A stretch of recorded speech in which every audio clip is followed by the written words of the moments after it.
Welcome back to Bazooka Kickboxing and MMA. Today's episode, powered by Hayabusa, is all about tactics and strategies for fighting a quicker opponent.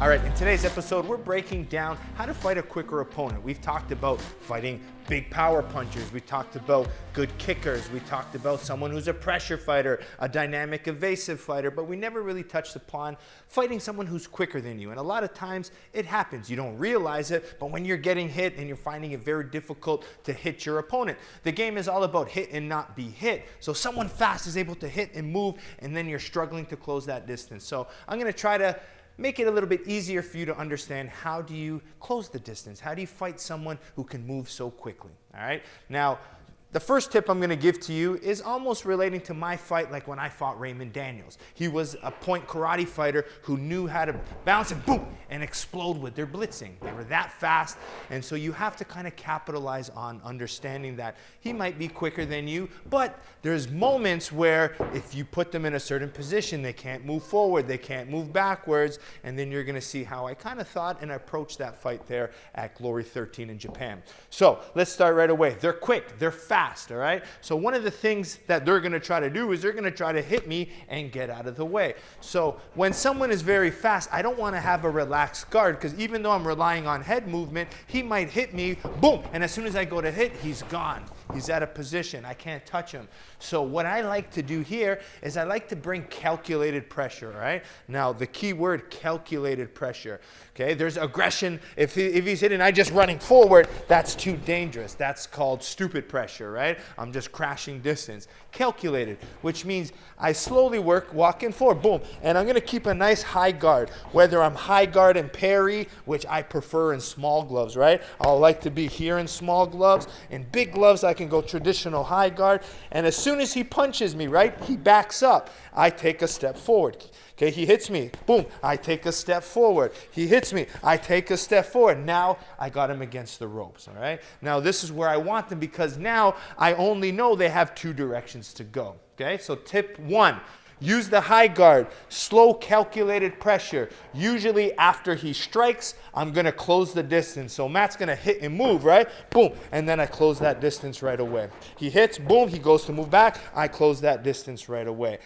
With someone quicker, the big mistake you can make is if there's too much distance and then I open up here, they're going to beat me to the punch. That's what speed, right? Speed will beat that open, big power looping shot, snipe, and then they can move out of the way. So making sure I close the distance with a high guard very safely to get them against the ropes. Now, part two, once I have them there, this is what I call my lateral tracking system, right? Now from here, they can't move forward and backwards, they can go left and right. So if they go to this way, bang, I'm gonna chop the leg. If someone's quick, I wanna chop the legs, make them a stationary target, right? They can't step in as much. You punish them for stepping in.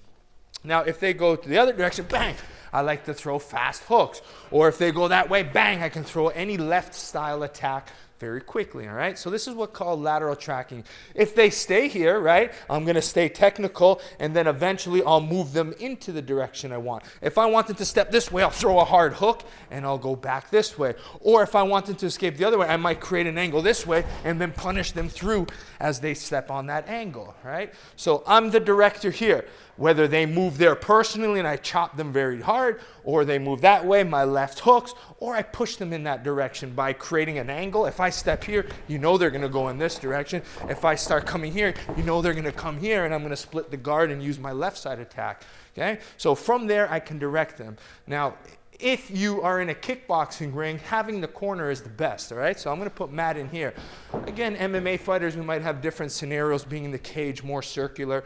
But if you can really funnel someone into the corner, that's the most important, because from here, right, if I stay central, they got one door to go out and two doors. But if I close one door and I fight them here, they have to go out that one door. They can't come towards me. They can't move backwards. They can't move to their right. They go here. So I wait, bang, and I chop right away.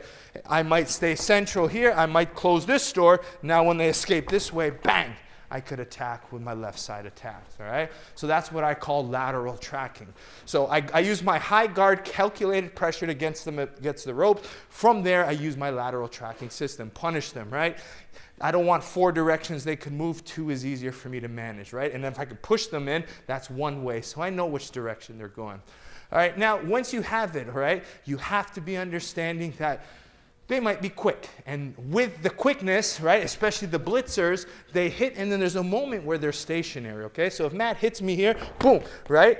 I need to counter right away, as that's my time to catch them, all right? So if I'm high guard pressuring, boom, I'm gonna come back and counter right away, okay? Fast, quick, and you can see that reaction. They don't understand it, and then they start blitzing, they take away a lot of power, and then you can really work that way, okay? So fast counters is very important, but using it with movement is important.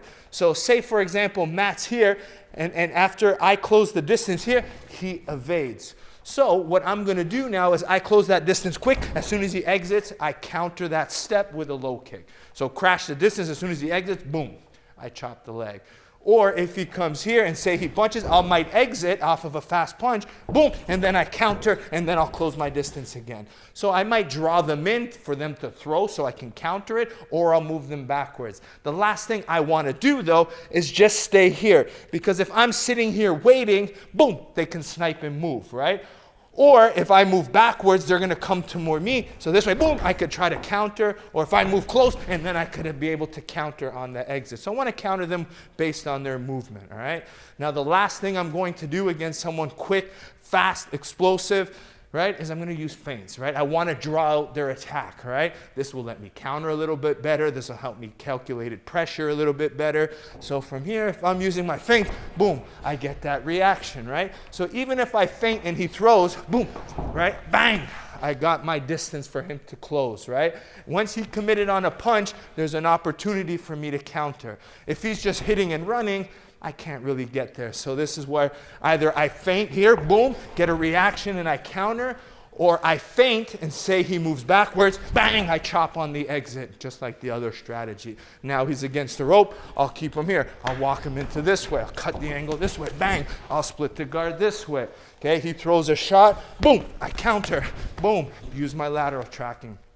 So you can see how I can put a whole system together to shut down that speed. High guard pressure, lateral tracking, okay? Ring control confidence, using counters and feints are going to be your best bet at fighting someone who's quick. All right? Hope you learned a lot in today's lesson, and you support the channel by supporting our sponsors. First, Hayabusa, by going to Hayabusa Fight, the T3 boxing glove, whether it's the 7-ounce hybrids or the T3 traditional boxing glove, my personal favorites. Then we have Perfect Sports Nutrition. Using code Bazooka20 will get you 20% off your supplements on a daily. I use the Altered State pre-workout, which is fantastic. BCAAs and my protein for recovery. Last but not least, bazookatraining.com, right, where you get online curriculum taught by me, and we have different categories for you to look and study and gain all the information you can. We have bag workouts, home workouts, sparring drills, and now we have videos of over 400 for you to learn from, okay? And this amount, the best bet of it is that it's less than $10 a month, okay? Go there, study, learn online curriculum by me, and we'll see you next time here at Bazooka Kickboxing and MMA.